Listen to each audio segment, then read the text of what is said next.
This is America in the second half of the 20th. Jeanette is a slave. Not a slave by circum ago, a choice that at the time. The pace of modern teenage society is often fast. The beat is sometimes frantic. Culture, the need to belong is ever present. Associations are quickly and easily made. Boy meets girl. It often takes experience and maturity to arrive at wise decisions. A friendly, outstretched hand, an engaging smile, and offer. It is second all, or more commonly referred to as a red. But to the group, it's a means to an end. What can be the harm? After all, the 20th century is run on pills. A pill for extra vitamins, a pill to go to sleep, a pill to wake up. Why not a pill to make you feel good? But that small red capsule is a dangerous drug to be administered by a competent physician, not by a newly found boyfriend. But the pressure of the group, the need to belong, the desire to try something new is too great a temptation. But the effect isn't long and lasting, and when the drug wears off and the coming down, as it's called, takes place, you feel let down and tired. But more persuasion, a greater need to belong, and it isn't long until you try again and again. You try new things, the hypnotics as they're called, seconal or reds, nembutol or yellows, tuinol and phenobarbital, and the stimulants amphetamine, dexedrine, and benzedrine or bennies. You begin to lose track of your friends because now you belong to a group that must move in a veiled world of secrecy because what you are doing is against the law, the constant fear of apprehension.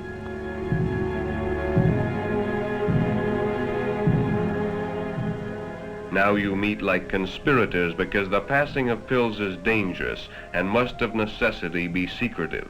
Nerves begin to wear thin. The fun of everyday living goes, and you begin to wonder what your friends and parents think. The guilt grows, and as it does, the need for something that will bring more relief, dispel the fears that you yourself have created. You become more dependent on one another, but your pleasure in each other's company becomes less satisfying, and you depend more and more on the pills to help. Finally, the pills are not enough, and you're ready for the second act of your three-act tragedy.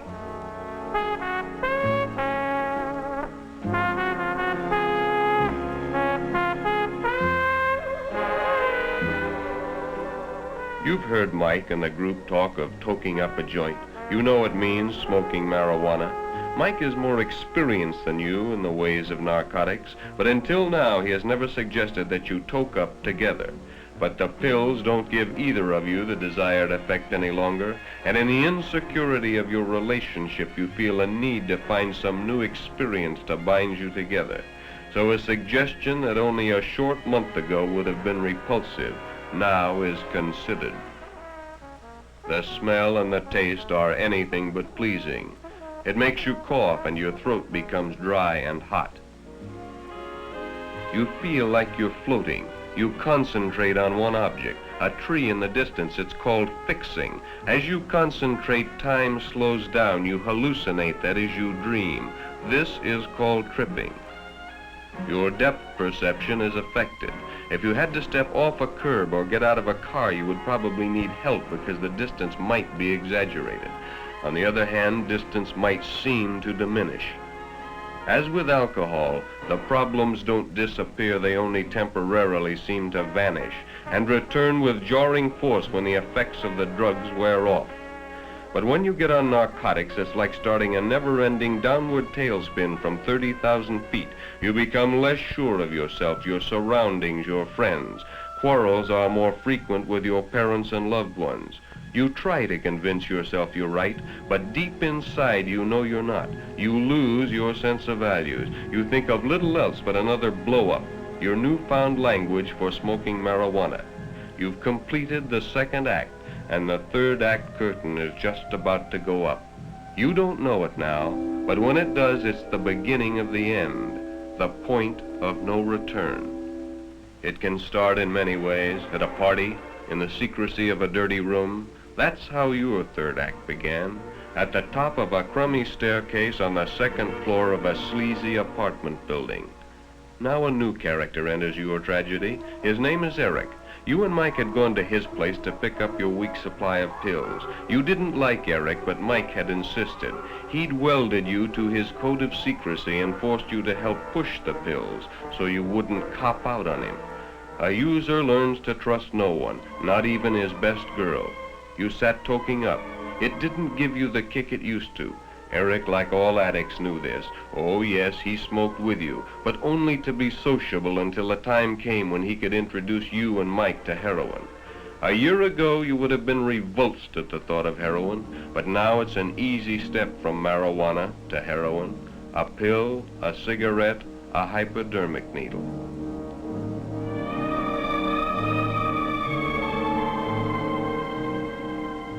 Even now you're afraid. What will it be like? First you'll get a burn, that is, a feeling of warmth will slip over you, and then you'll become nauseated and get desperately sick. Finally the retching will subside and you'll have a sustained feeling of sensual excitement which will lapse into a state of euphoria or well-being. But it won't last, and when you come down you'll be in the depth of depression, consumed by a cancer of guilt.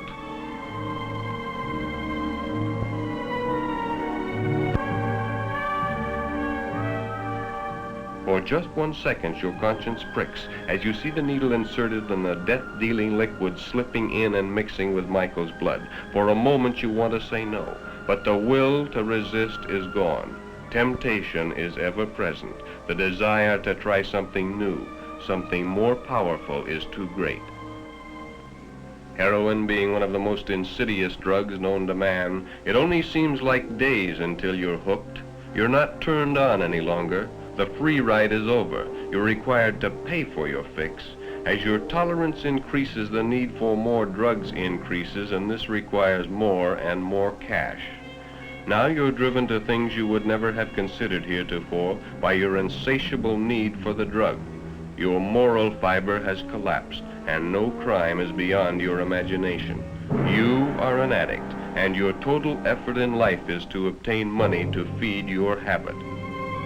Now you're launched on a full-scale teenage crime wave of your very own, but with each passing day your tolerance increases, and now a fix only helps to make you appear normal and dispel the symptoms of withdrawal. Withdrawal, the nightmare of the addict. You live in constant fear of not having enough heroin to keep your habit supplied. For when that supply runs low and the first symptoms begin, the yawn, the sneeze, the runny nose, and you can't get another fix, you know you're about to begin a living hell. First you're burning up, then you're freezing, then the cramps and pains begin. Each nerve is laid bare and all your senses are magnified. Your whole being is like one giant nerve, raw and exposed to every outside stimulus. This period of withdrawal can go on for a week before the pain subsides and your senses come back to something approaching normal. And for this you steal and live a life of degradation and crime. But in your thirst for money you become careless and Mike is caught. Now you're on your own, and you must support your habit in the best way you can. You live in a jungle of fear. You're forced to deal with Eric alone. Mike is no longer there to help. Eric only laughs at your need and tells you to get money. Money, money, and more money. You're not prepared to take a job. Besides, no job would pay the kind of money you now need. You've got yourself a $50 a day habit. You can't support that slinging hash. So you turn to the only thing you can that will bring your kind of money. You become a call girl. You support that $50 a day habit, but not for long, because your looks begin to disintegrate. Your clients will no longer pay your price. You go from call girl to streetwalker.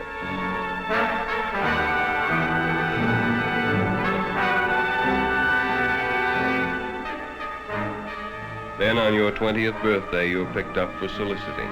Jeanette Michaels, age 20, white, Caucasian drug addict. A 20th century slave, self-styled. She'll suffer through withdrawal, be sentenced for prostitution, released, and return to the habit again. Lost to society, she'll continue her hopeless, degrading existence until she escapes in death.